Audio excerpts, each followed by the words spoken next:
A quick word of caution that this episode does have discussion about suicide. Please listen with discretion.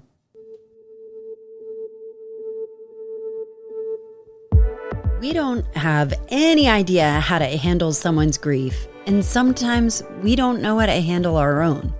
But we all could use some guidance, not just processing the shadows, but having resources to navigate our own intuition and healing from a more empowered place. Jen Leone, formerly known as Jen Roberts, is back on the podcast today. She has founded celebrity-loved brands, and each one was born out of an unimaginable tragedy. With a new intuitive card deck called The Way of the Jaguar about to be born, Jen has a deeper story to tell, and it's one that needs more attention. If you know of anyone who is grieving or struggling to find their footing, please send this podcast to them. Here's my chat with Jen. If you'd like to listen to these episodes ad-free and early and support an independent podcaster, that's me, sign up at patreon.com/culture changers or go to allisonandhair.com for the direct link.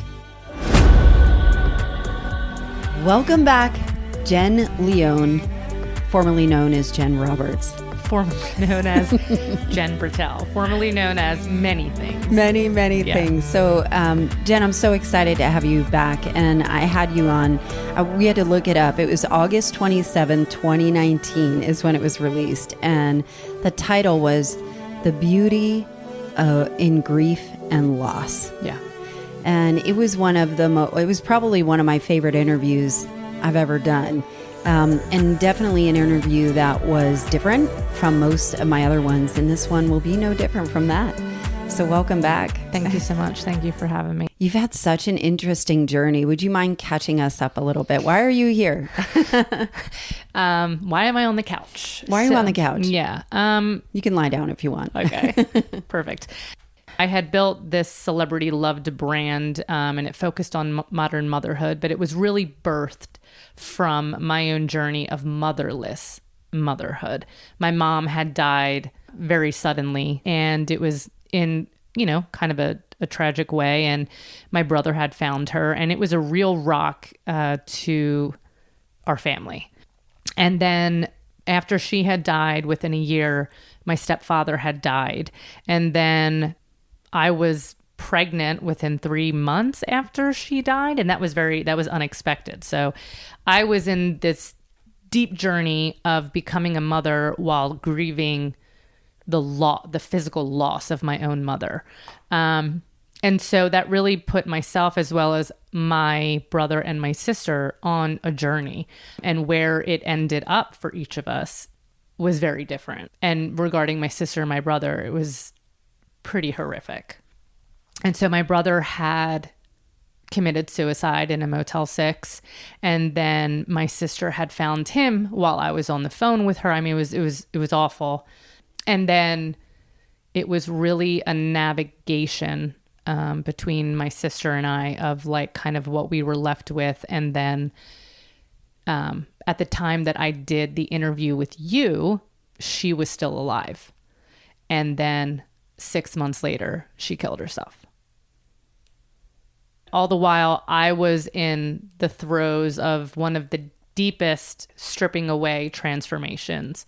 It didn't feel like a transformation at the time, but it was absolutely, they talk about a caterpillar, going into the cocoon, and it literally becomes liquid in order to, rebirth and become this butterfly and leave. And so, I mean, that's the last 3 years have been me in a liquid form. That's all I can say, really. And it's taken me to so many places that really that have been all within myself on an emotional level, a mental level, but also a cracking open. And what I say is a remembrance of who and what I really am and what we all are. So when you say remembrance, is it something that you knew before? Or is it like a cosmic remembrance? For me, when I say it's a remembrance, because it's not something that I'm having to become. It is. I am. But it's been forgotten. it's a remembrance of it. And so it's been going through these situations that have actually been the rock that has ripped off all of the blinders in order for me to get down to the core of remembrance. So it's been really fucking intense, but it's also been beautiful at the same time. One thing I remember about talking to you and your story that you shared is that when you have such deep mental illness that takes lives from your family, so much tragedy, you have like fiercely gripped on to, that's not going to be me. And your process, how do you even do that? How do you pick yourself up? I mean, honestly, that's part of actually what has come through with what we can get into whenever you want, which is the way of the Jaguar. That girl, you're here. That basically is how do you get through that? I came to understand that this energy of this medicine, of this, whether somebody wants to call it an animal spirit or an aspect of self or archetypal medicine or whatever it is, this has been something that's been with me like in this incarnation. Like it's just something that's that been mean? With me. What does that look like for you? Well, I mean, I guess we're getting into personal belief now, right? So some people don't believe that you live many lives, or, they just believe you're here, you're one and done, and that's it.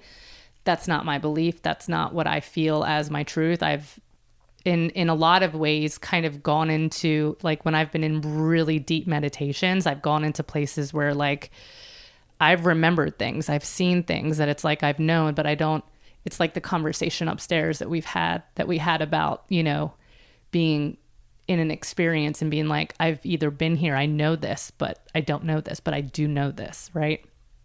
So it's like this awakening. And I'm saying, I want to pause for a second. This is not aided by drugs of any type. No, I don't take drugs. I don't. That's been one thing that I have been very fucking clear about within myself, that I don't medicate myself in that way at all. I came from, if you want to look at the human experience, I came from a family where addiction run rampant, alcoholism and like all of that. And that was a mode of coping.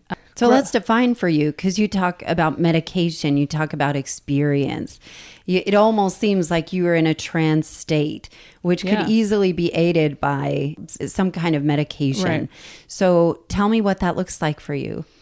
I mean, it's not something that like I'm not in those places like every waking moment. You know what I mean? It's not like that. There's a balance. But from my experience, when you experience in the human form deep loss and separation, because that's part of like being a human, it takes you into places that are really deep. Most of the time, we're programmed to not stay awake to those experiences or those places because they are intense.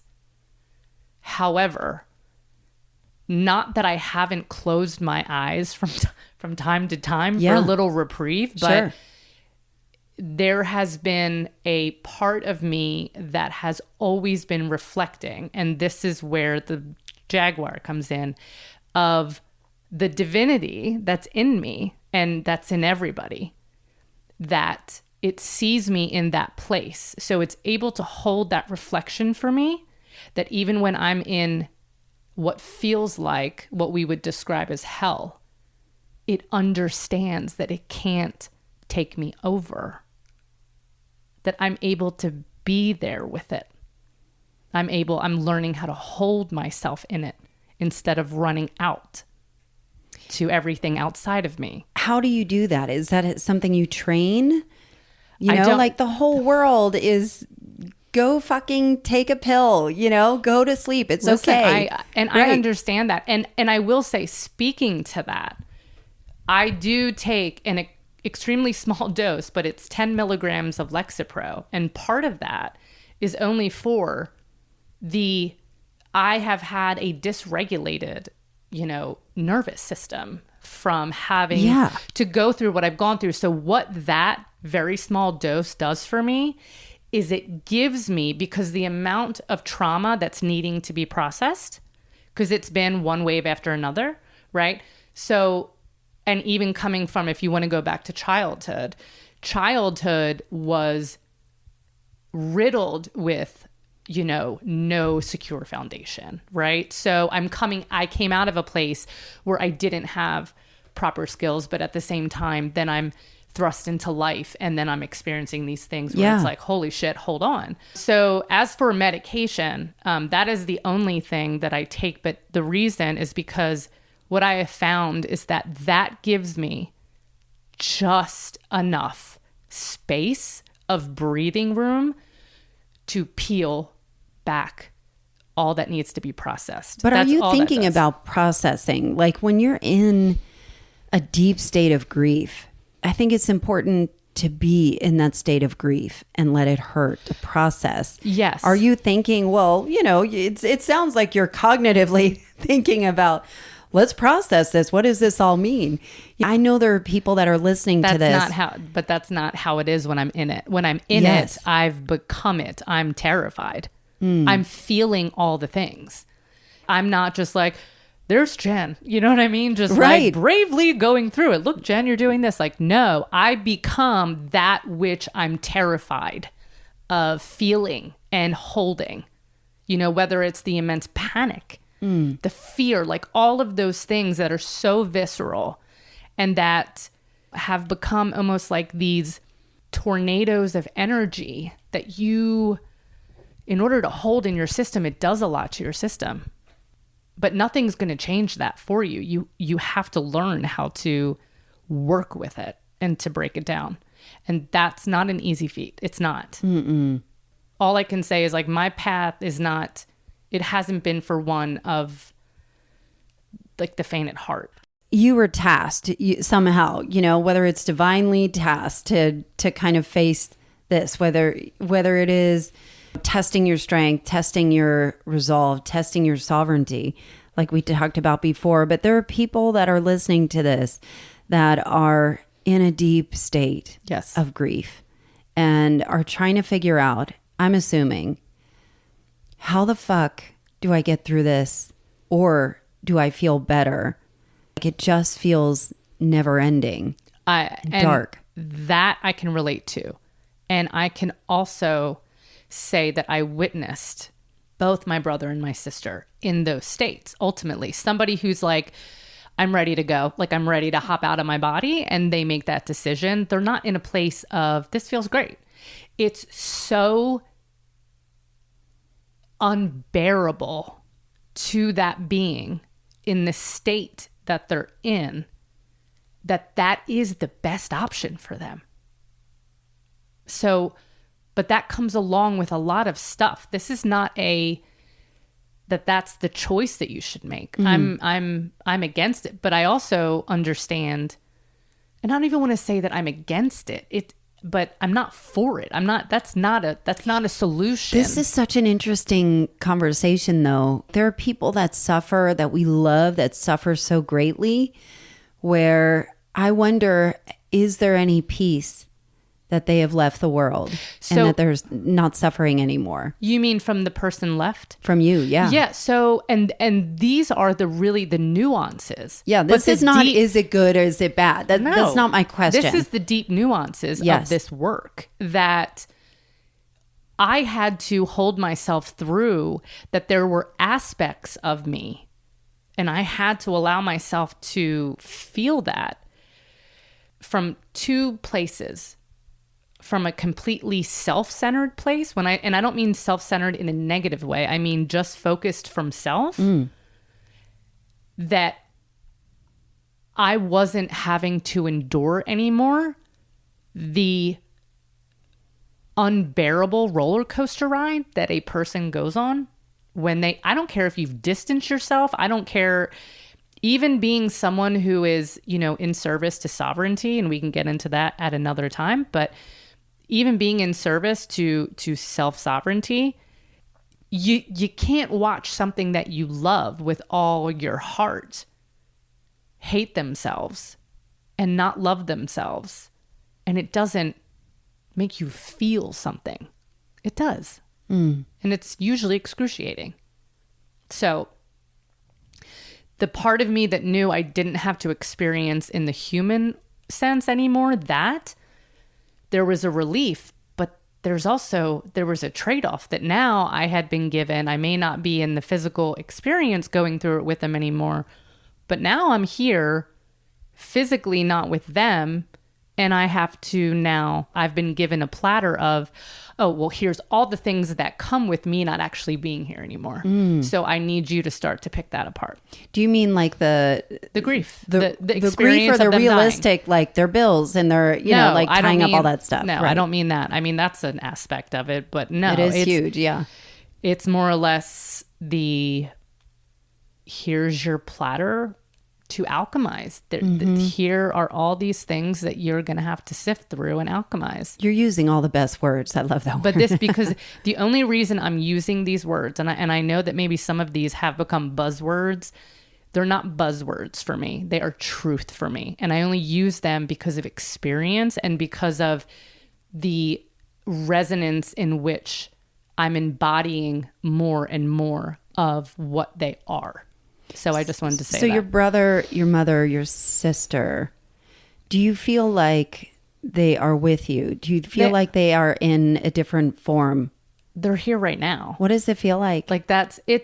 So my brother's death was the death for me that cracked open the first door of the remembering, because when I look back to myself as a child, I've always been psychic. I've always been able to read energy. Even though it hasn't always been a good feeling in my body, I've always been able to kind of pick up sometimes, like on people. Like I knew that my brother was going to die a year and a half before he died. I knew my sister was going to die the year she died.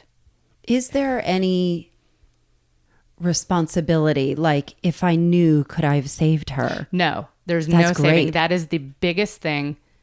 That if I could, and this is the hardest thing, is that everyone that's here on earth, whether they remember it or not, they're their own being. They're sovereign. And so whether they give their power away to everything else outside of them, that's really none of your business. But I know that was their choice. It didn't feel good. It left a huge ripple effect. But there was nothing that I could have done.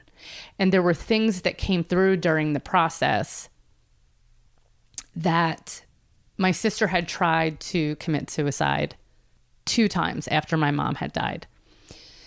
The last time that she tried to commit suicide, I was living in South Carolina at the time, and my brother was already dead. So he was dead. Maybe this was like for two years, maybe. He was gone for 2 years.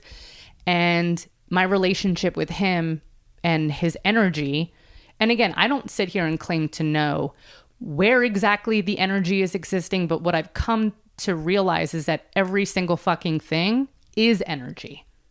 Everything is energy. Your emotions are energy. Your body's energy. Your thoughts are energy. So that thing, whether you want to call it a soul, a spirit, or whatever, that still exists. It can't be destroyed. It is. So being able to remember again and awaken again and figure out that, like, holy shit, I'm connecting with Jesse. And there was so many incredible synchronicities. I knew the relationship with him now in non-physical form had started. So getting back to the last time my sister tried to kill herself, he was 2 years gone. She was living in New Jersey. I was living in South Carolina. And I woke up super early. I was sleeping and I heard in my left ear, it was like a being was standing over top of me and said, Jenny. And nobody really knows me in my adult life as Jenny, because that's something that was really just my family, my brother, my sister, people that I grew up with. And I heard it in this in this tone that was not man, it was not woman, it just was. And I woke up and I knew immediately. I was like, where's my sister? Something's wrong with my sister. And so the entire day I was on detective duty trying to find her, called her husband. Like, it was just like, this whole thing. And then finally I knew. I was like, you have to call the police. Like, you have to call the police in New Jersey, tell them where to go. And I did. And lo and behold, there she was. She had taken a whole bottle of pills. I don't know exactly what it was, Xanax or whatever. And she had written on a piece of paper, DNR, which means do not resuscitate, and pinned it to her headboard and was in the bed. And so when I got in the plane that day or the next day to go up there, my brother came through and he said, you have to tell her, because this had been a pattern of hers since teenage years. He said, you have to tell her that this is the last time. This is the last time that there will be any intervention for her. That if she does this again, she's going to transition. And so I'm hearing this as clear as day. I know it. And I'm like, how the fuck? Like, she's going to be like, fuck you, And I was on my way to the hospital where she was. And when there was this moment that it was just her and I sitting there, I just grabbed her hand and I looked at her and I said, I need to tell you something. Like, Jesse came through. You need to hear this. And of course, what did she do? Fuck you, get the fuck out of here, all of it. But I knew that season for me was really about, and I'm so grateful to my brother during that time that he really helped me to trust myself on a deeper level. And the next time she did it, she did die. So it's heavy, yet at the same time, I know that it's infinity. It's ever going. It's not stopping. It's different. It's what I've forgotten. It's what we've all forgotten. Do you think we all have that ability? I think that every one of us are divinity in human form. This time in where we are right now, this is the time of people bringing this back online for a reason. But for me, what I have found to be truth within myself is that now is a time for every being here to return to their own sovereignty. That's where the real change is. The change is not in the group. The change is with self. And I don't think people understand how powerful they are. Well, of course they don't. You see it everywhere, right? How many times a day do you literally hand over your fucking power of what it is that you need? Everything is inside of us.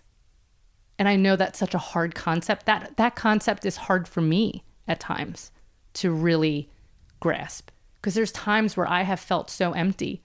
So if I could feel so empty, how is everything inside of me? But it is. How? I mean, and again, this is just my experience, but the only way that I have found parts of myself that either I have locked away, forgotten, has been to have the courage to journey really deep within myself. And this is not just on it. And this is not about bypassing. This is not about like getting caught up in the spiritual and all of that. I mean, this is integrating that with the human. I'll give you an example because this is part of integration. So I guess it was last week, I was feeling just a lot of anxiety and it was waking me up.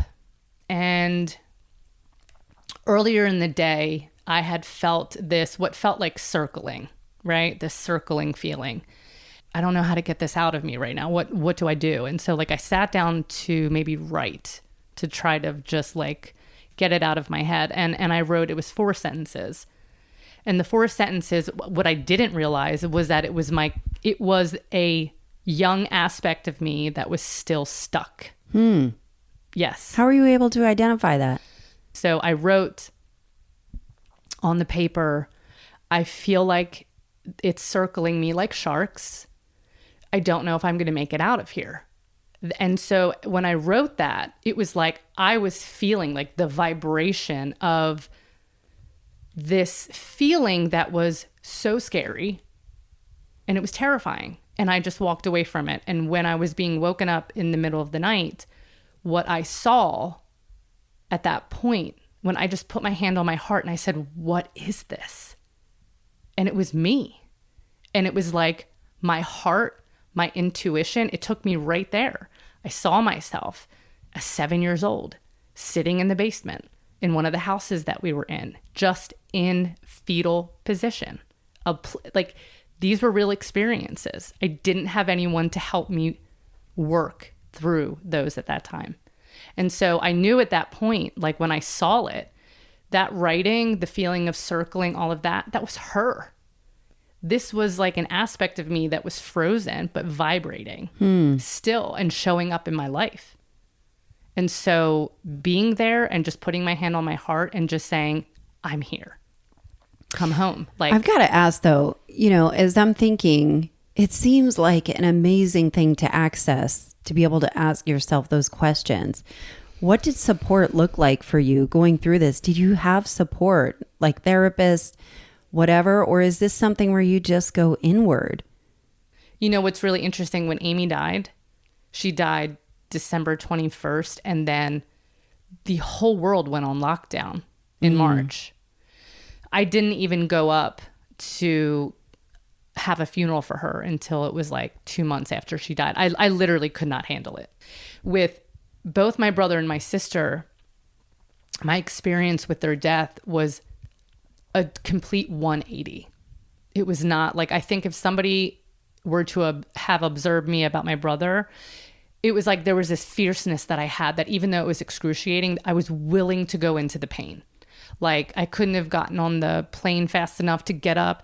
I couldn't have seen his dead body fast enough. Like, I was willing to face it, as excruciating as it was. With my sister, it was like I couldn't stay away far enough. I never saw her body. I never had that goodbye. And that was excruciating. But I've had both ends of the spectrum of almost like taking it on in such a, whether you want to categorize it as brave or fierce, and where I just retracted. Like, I couldn't. So no grief counseling or any of that? No, I haven't had any professional. That's wild. Grief counseling. Are you opposed to it, or is no, it? Not at all. I heard someone say, and it's really, it was simple, but it was powerful, that no one needs different circumstances. What you need is better support for your circumstances. But I have to trust that this time frame of not having maybe what it was that I felt like I needed, it was also serving a purpose. Not saying that this is the way for someone to go through it or anything like that. I would not recommend it, to be quite honest with you. It's interesting because I just reached out to a therapist. It was like a couple weeks ago, that I'm going to start going to, just to kind of work through some of the aspects of the emotional release that I know I want to be held in. Like, that's really important for me. And the thing about grief and going into it, sometimes people don't feel safe enough to go into it because they understand on almost like a survival level that when they go into places like that, you're really being pulled apart. And if you don't have some of the stability in the outside for yourself, that can be really scary. And so, no, I always would recommend that people like reach out and have support and stuff like that. That was also part of my journey, that like when she died, I felt like people couldn't stay far away from me. Is that right? Yeah.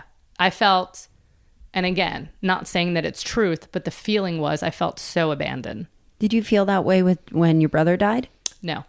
I felt an outpouring of people in support, and I did not feel that with my sister. And so that was because I think too, people had watched me on this path for like several years. And, you know, one of the things that people said to me, and it really was not the thing to say, and I think this is a good thing to bring up. And I know that the intention is there. The intention is there that they want to, even though they don't have the thing to say, they want to like support the person. But people would look at me like after my sister died and they would say, Jen, you've been through this before. You're going to get through this. That doesn't seem helpful, does it? No, it was like there was almost a rage building in me of like, I've been through this before. I've never fucking been through this before. I've been through both of my siblings killing themselves and my sister doing it on my son's birthday. And like, what the fuck do you mean I've been through this? I've never been through this. I've been through losing my brother to suicide. I've never been through losing my brother and my sister to suicide, and my only ones at that. So no. So you feel this rage building up, and you're in the middle of a pandemic. Sorry, I'm not laughing at your story. No, the recorder just fell down. Thanks to Jen. No worries. Sorry. You're in the middle of a pandemic. You don't have support, or at least support, grief support or counseling available to you at that time. How did you even get through it? I just started like putting my hands in the ground. Like I would go out into my yard and I would start digging up things. I would start planting. It was really honestly like working with nature that was helping during a certain part of my, I guess you could say, healing and all of that. But that was really just a start because this stuff goes deep. You know what I mean? It's not just like, I went out and planted a couple flowers and it was like, I'm better. You know what I mean? But it was just a way that like I was, I guess, channeling what I was feeling. I dug this garden in my backyard and it was for my brother and my sister and my mom. And I decorated it beautifully. I found plants for each of them. I painted beautiful rocks. And I just realized how important that was for me. Like the human part of me to have that. So it seems like you're very intentional with it. I am. And I'm wondering, you know, I wanted to rewind just for a second about people not knowing how to support you. Maybe saying things that maybe were meant well, but didn't really land well. Yeah. What would have been helpful?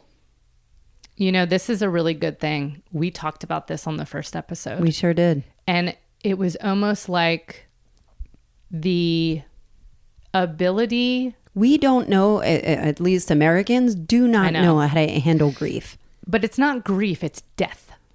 Is it grief? Or is it death? Or is it even discomfort?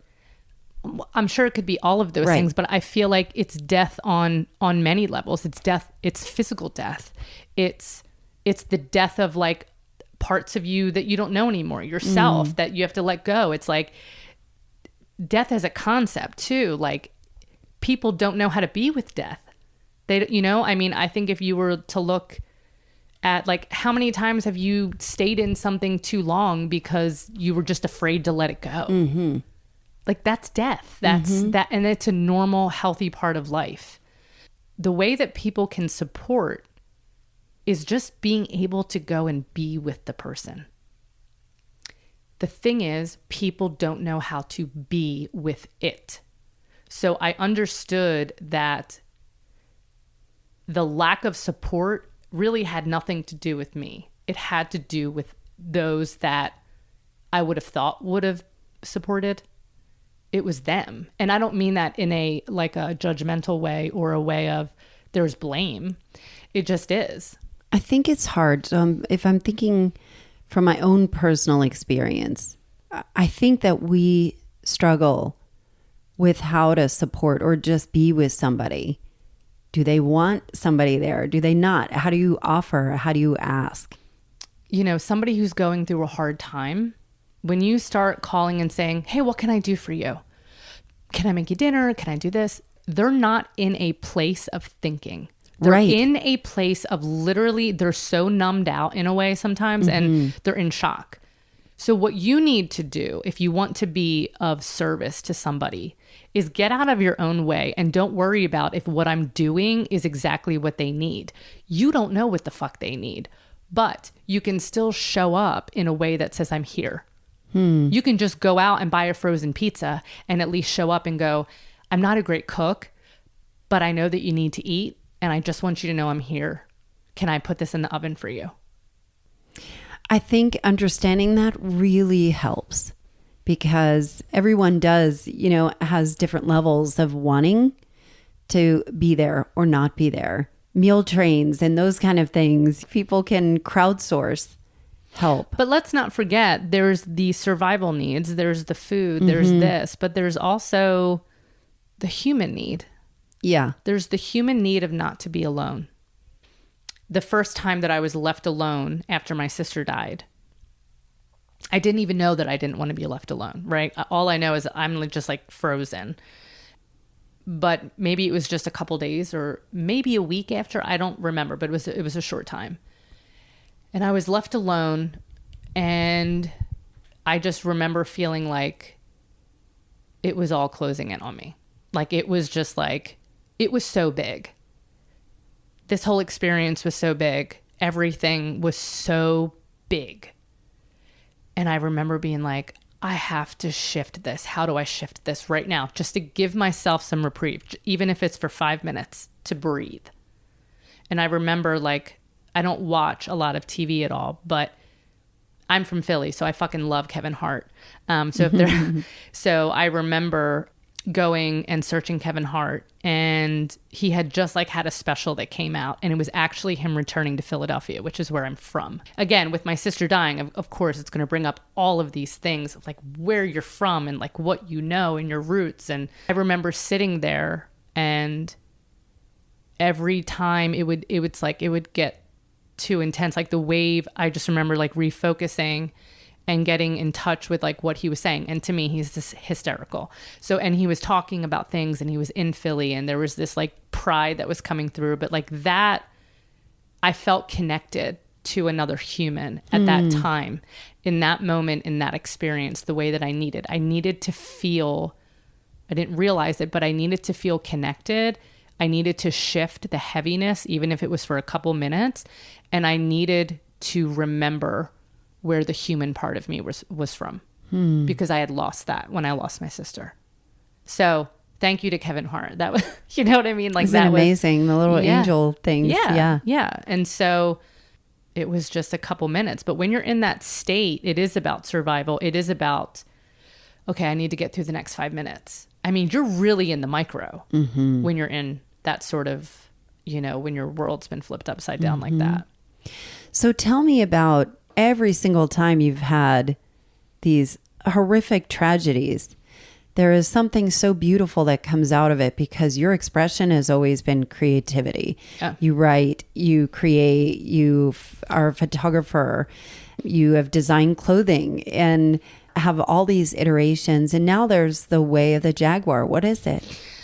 The Way of the Jaguar is, I had brought through, and earlier this year, it's a energetic card deck. So someone might say, what the hell is an energetic card deck? Well, you know how you have a deck of tarot cards, or you have a deck of this, but it's not based off tarot. It's basically based off what I have had personal experience with. And it's 82 cards. And it's a deep dive. It's a sovereign being's guide to the journey deep within. It's a balanced card deck, meaning it's, it's taking you deep, but it's also showing you your own light as well. You don't get stuck in the deep, because it's necessary to be in both. But it's not one of those like airy fairy feel good. It's a tool of self-exploration on an energetic level within yourself. That came through after my sister died. And I had realized the first time the Black Jaguar really actually showed itself to me, the energy of that, the medicine of that, was when I was writing letters to my brother. And actually, it just kind of came through that it was like how I was giving an analogy for the way I was interacting with my grief. And the interesting thing is my brother actually had a Black Panther that was tattooed on him. So it's really interesting. Big cat energy. Big fucking cat energy.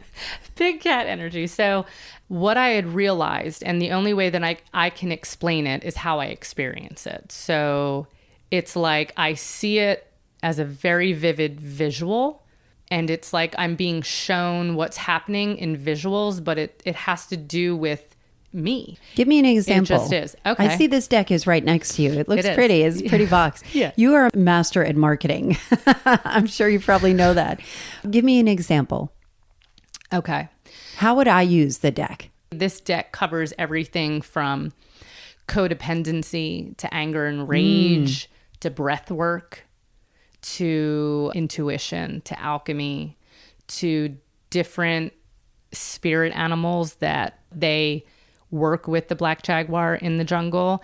This deck is about staying awake and navigating the metamorphosis that one goes through in order to become again.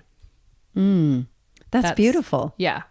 And so like the visual and like the experiences that I've had, and just to convey it this way, is like I'm in this clearing in the middle of a really dense jungle. Like it's this open ring. And this jaguar, and it's specifically black jaguar, is there. And it's like in the middle of this ring, I'm going through it all. I mean, I'm going into the depths of myself. And it never once panics. It never once takes its eyes off me. It never once walks away. But it also doesn't give in to the pleas of like, I want this to just go away. It's committed to mirroring back to me literally my own sovereignty and divinity inside of me so that I can stand back up and be rebirthed in my own truth. So this is like an opportunity to give clarity to what you're feeling inside. Yeah, the journey of it. So how do you, are there instructions? Like I'm just thinking from a tarot card deck, or oracle deck. So how does it work? So there's 82 cards. There's no right or wrong way to use the deck, first of all.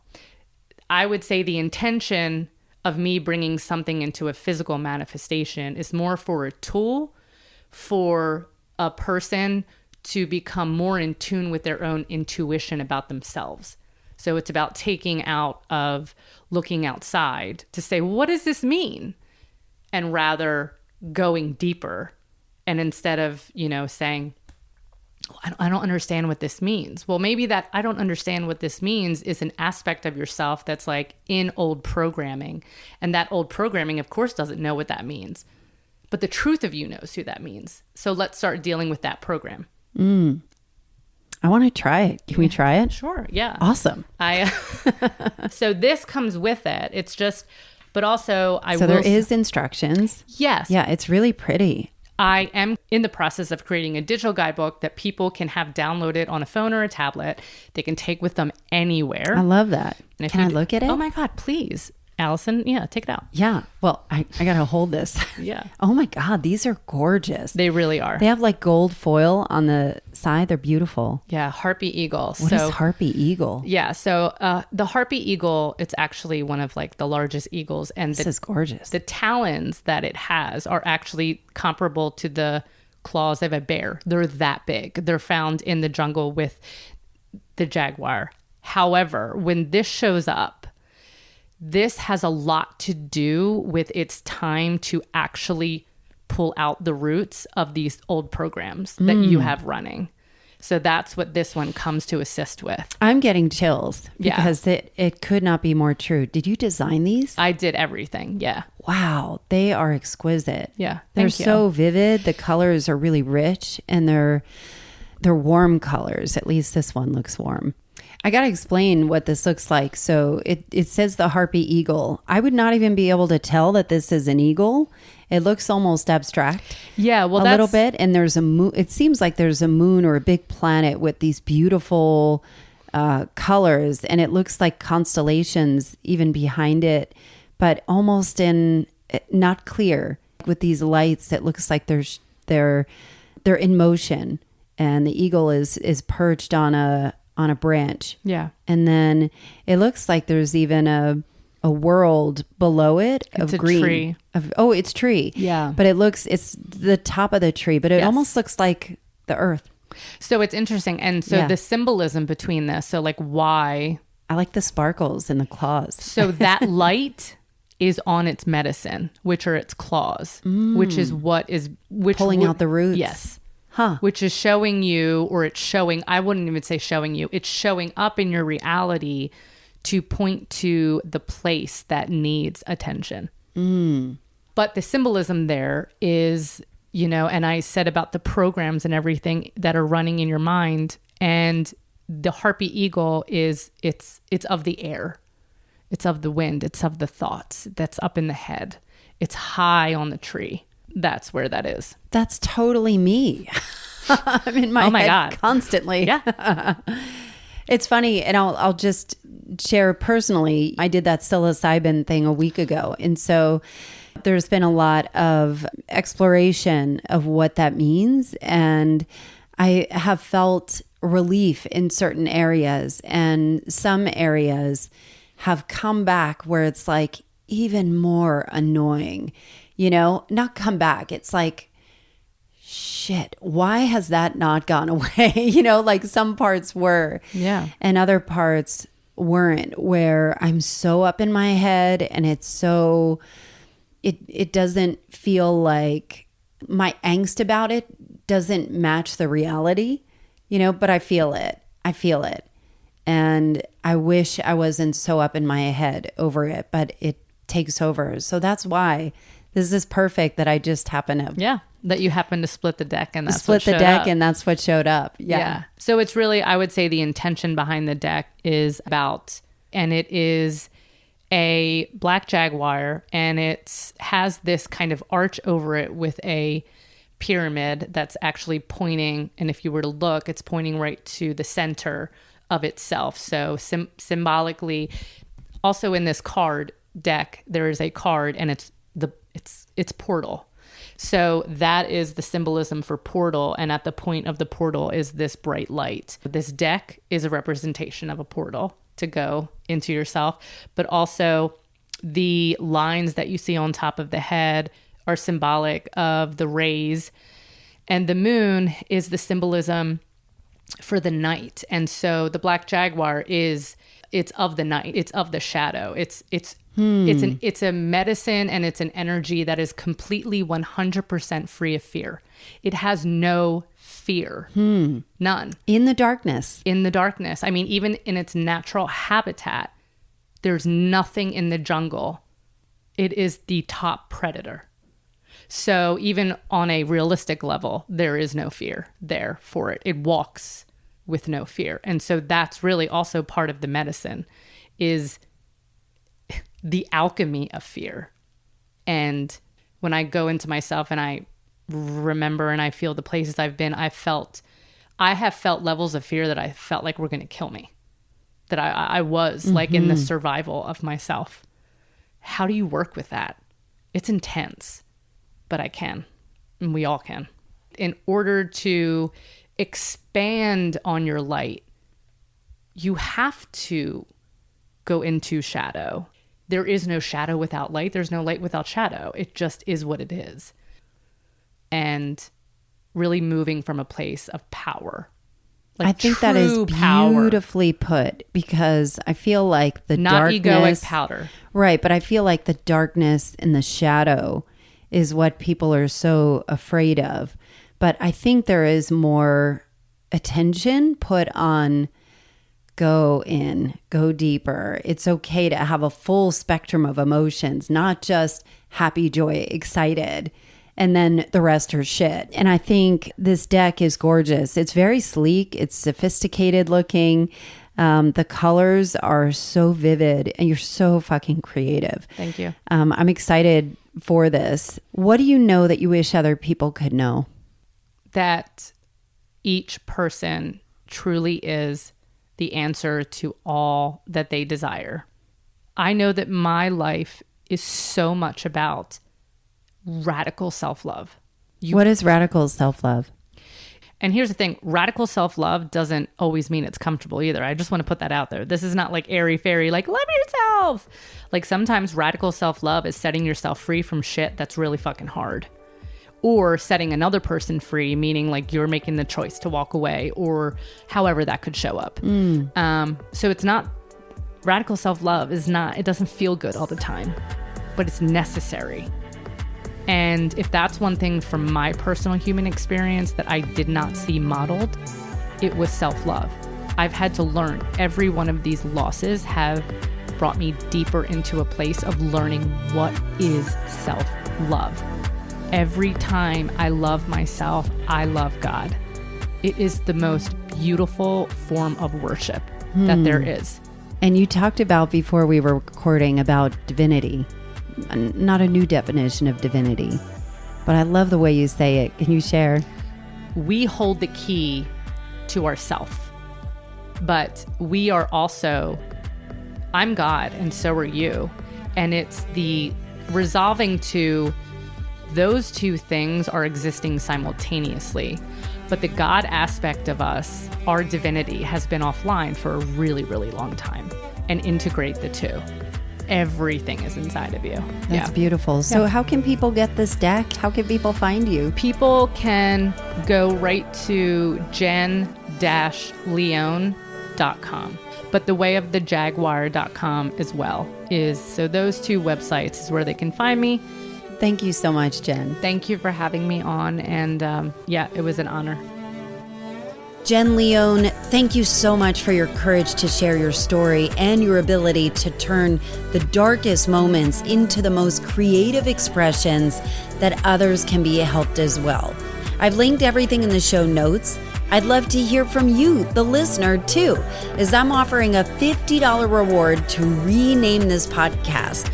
You can email me at allison@allisonhair.com or sign up for my weekly personal emails at allisonhair.com.